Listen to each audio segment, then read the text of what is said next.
Hey everybody, Alex from SeemsGoodMagic.com here, and we are back doing another Shadows Over Innistrad Swiss draft. Please subscribe to the channel if you are not already subscribed, like the video if you like the content, and tune in to my Twitch stream this weekend. I'll be going Saturday, Sunday, and July 4th, Monday. So look forward to that. And wow, we've got ourselves a cool pack here, huh? Startled Awake, Wolf of Devil's Breach, double mythic pack, already cool. Fiery Temper in here, Solitary Hunter. I like Wolf of Devil's Breach a lot. This card's good. I don't think Startled Awake's that great. People have certainly told me I need to give it a try, but I've beaten it quite a few times. I feel like I've beaten it more often than I've lost to it, and unfortunately mill is it's not that viable in this format. It's tough to do mill when your opponents are rewarded, basically, for, geez, this pack's insane. Could take the Fiery Temper, could take the Howlback Resurgence. This is, in fact, a wolf. Silver Strike, just all sorts of good cards in here. Probably just want the Fiery Temper. Leaves me more open to more Thangs. Like maybe I could make the red-blue spells deck still. Howlback Resurgence is very strong, though. I mean, it isn't always watching. I honestly just want to take the Howlback Resurgence, but then I'll be passing 2 Fiery Tempers. That's going to make playing the Wolf a lot more difficult. I've seen Howlback Resurgence wheel before. We're going to take the Temper.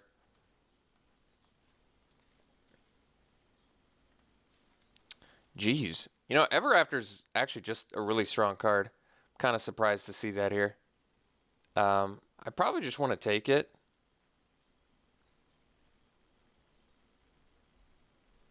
You know, the bottom last sentence of it, I always forget that you get to put it back into your library. So you can technically go infinite with it, which is pretty awesome. You can just cast it too and not return anything, so you don't mill out if you're out of deck. Not that that's a huge deal. Otherwise, we take a Gatstaff Arsonist or something just to cut red. But like I said, I really like Ever After. It's a great card. And we already have a Mythic we want to bring back too. So we'll take it. Okay. Geez. All the Wolves. Spiteful Motives is a really good card.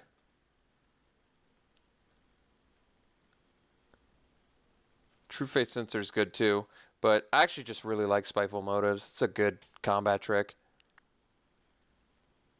And I could just take the Quilled Wolf, but I kind of want the Ever After to work. It might still. Also a Gossip Monger in here, but I'm not going to regret taking a Spiteful Motives. I know the card is strong. I've got experience with it. Okay, well, Pyre Hound is actually good for the spells deck, but that makes the Spiteful Motives pick worse. I could just take the Rancid Rats. Then I'm sort of getting a weird red-black brew because red-black is typically vampires, which we haven't seen much of. But I like Rancid Rats. I'll take it here.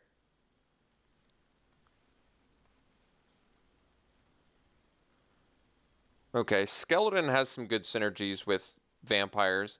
Otherwise, we could take Choked Estuary for like a splash. But I'll take the Skeleton here. Alright, well, can get our first vampire. Kind of in the right colors for it, as I said.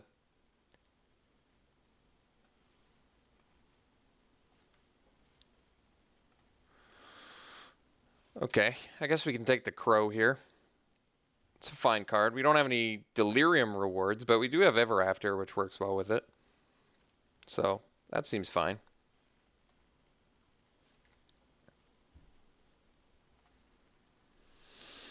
So I guess we can take Murderer's Axe. Has some synergy with Sanitarium Skeleton. But not a lot else. I guess it's got synergy with Fiery Temper. And there's really nothing else in here I care about, so alright. We'll take the Axe. Revenant actually seems like a good piece for this deck with Axe and Spiteful Motives. So we'll take it. Observer and Rush of Adrenaline in there as well. Alright, I guess we'll take the Warp Landscape for a splash. Only have 3 red cards, so it could be that red's getting cut. Although, I'll take a Hulking Devil here, I guess. It's okay with the Spiteful Motives. I guess it's okay with the Murderer's Axe, too.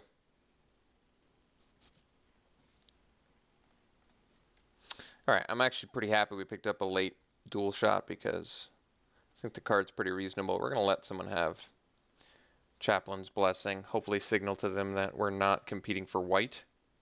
So we probably have enough incentive to just be red and black at this point. Although this is kind of an unexciting pick 1.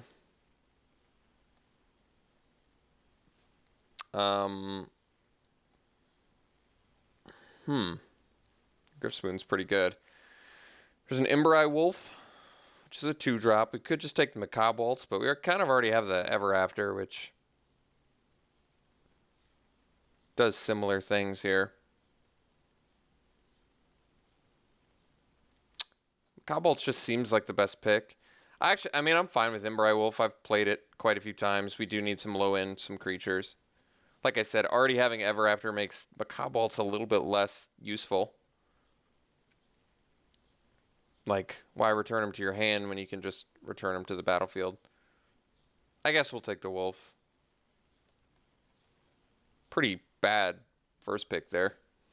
Alright, there's Geist Blast, which can burn face, but there's Mad Prophet and Deadweight as well. I like Mad Prophet a lot.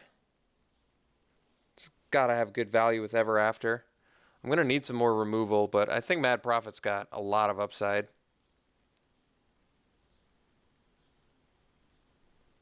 Just lets you stall out really effectively. We don't have a lot else that lets us stall out. I guess that's not true. We've got Skeleton and Rats. They can hold back some stuff.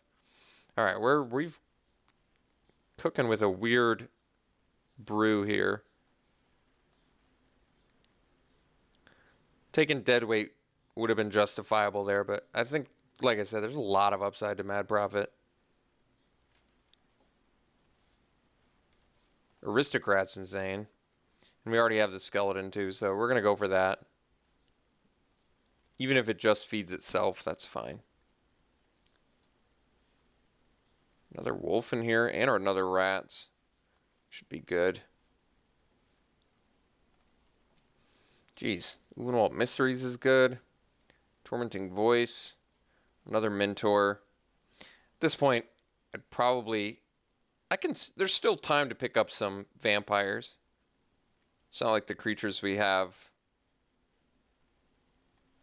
I'd rather just run Mentor than Devil probably most of the time. And like I said, I think it's early enough where we can still find some Vamps. Thraben Gargoyle, but I kind of want this Inner Struggle. We need some removal, and I think I like Inner Struggle more than Reduce. The fact that it's instant speed is pretty relevant.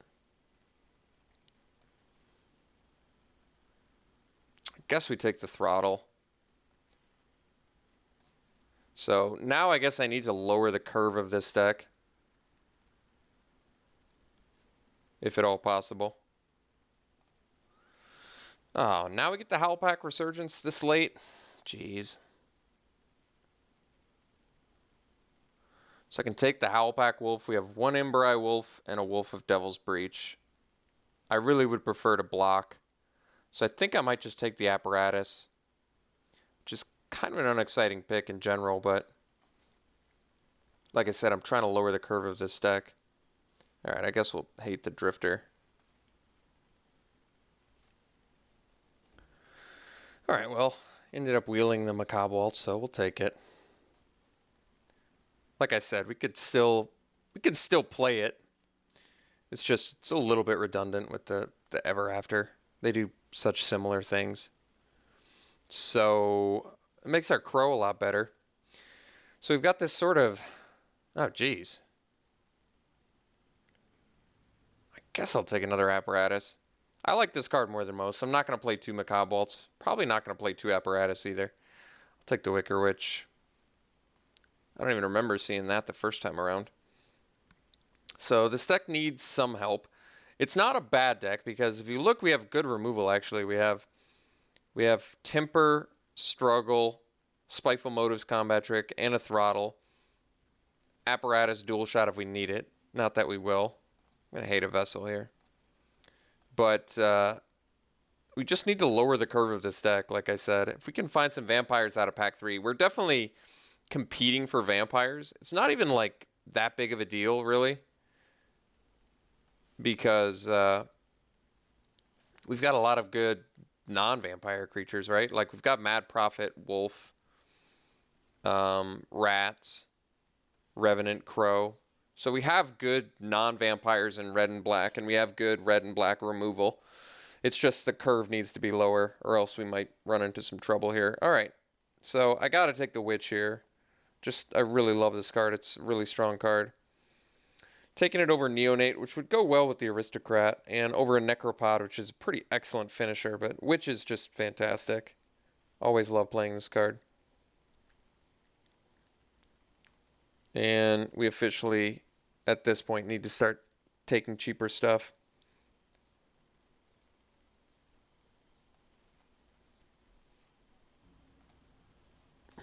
Foil Traverse the Uvenwald. That's 42 cents. There's a Triskaidek Phobia in here.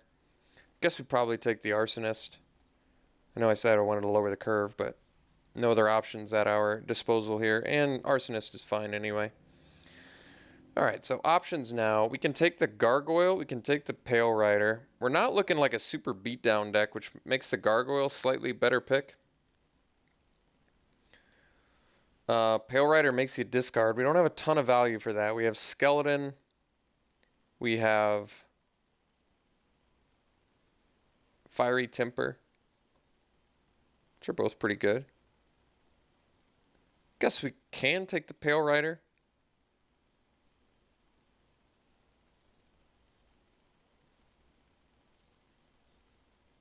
I'm okay with it. All right. I still want to live that pipe dream of playing a 16-land deck. It's just sort of an obsession I've gotten into with this format.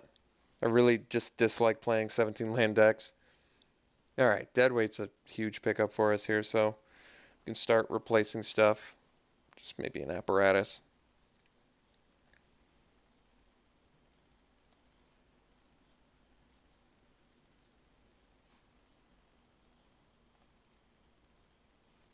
All the Mentors, really.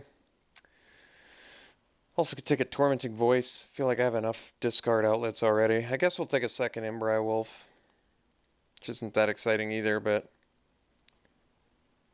we'll lower the curve. What do we have for Twins synergy here? We've got basically a Pale Rider, which still requires 5 mana. And a Mad Prophet. That's not bad. I mean, there's nothing else here I'm taking, I guess, so we'll take it.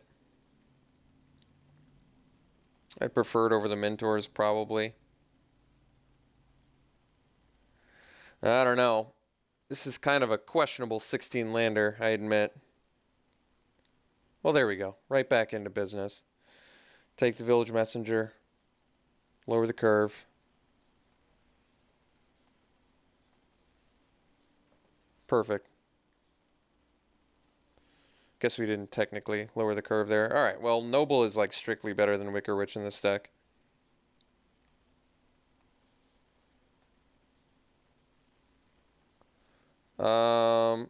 Guess we'll hate a... Actually, we'll take a Distortion for sideboard. Useful card for those pesky Slayer plates.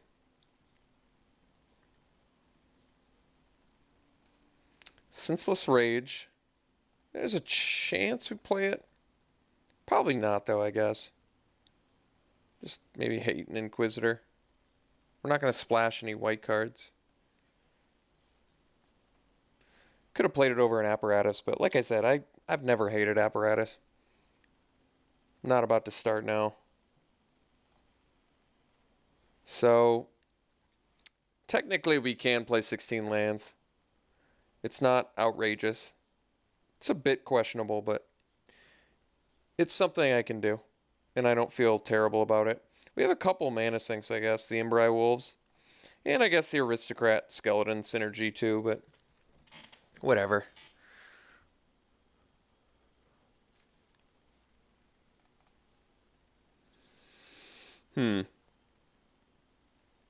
Guess we'll hate the Might Beyond Reason. Take an Ox. Tormenting Voice. Can I make it work? I might be able to. I probably don't need twins in this deck. That makes the 24 lands look a lot better. Like, twins is cool, but I basically just have Mad Prophet and Pale Rider. I could cut a twins. I do have Aristocrat synergy with it, but I don't even think that's a big deal.